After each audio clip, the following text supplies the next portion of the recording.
beaucoup de terrains de recherche-action sur l'Aquitaine, la Nouvelle-Aquitaine, sur des thématiques telles que l'autoconsommation, la précarité énergétique, la néoélectrification, et surtout on a pu créer une communauté d'une vingtaine d'étudiantes et d'étudiants.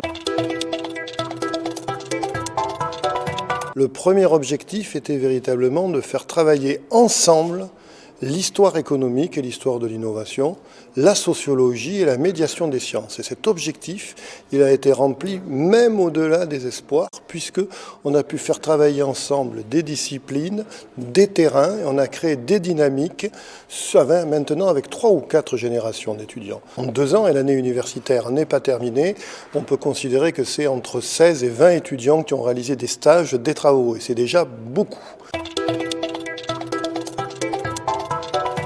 Le caractère appliqué, le caractère de recherche-action, le caractère professionnalisant et surtout, c'est un enjeu véritablement de taille où on oublie les institutions, où on élargit le territoire, où on s'approprie le territoire et l'énergie.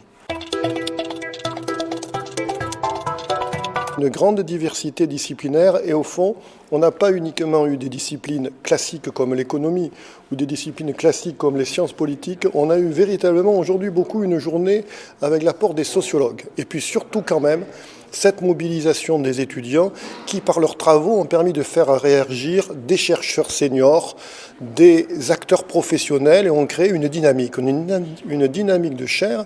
Pour conclure, ce n'est ni une secte, ce n'est pas forcément un réseau, mais c'est bien une communauté de formation. Et même le presque vieillard que je suis, il contribue, il est formé par ses propres étudiants, donc dans les maîtrises, dans l'apprentissage, notamment des technologies numériques.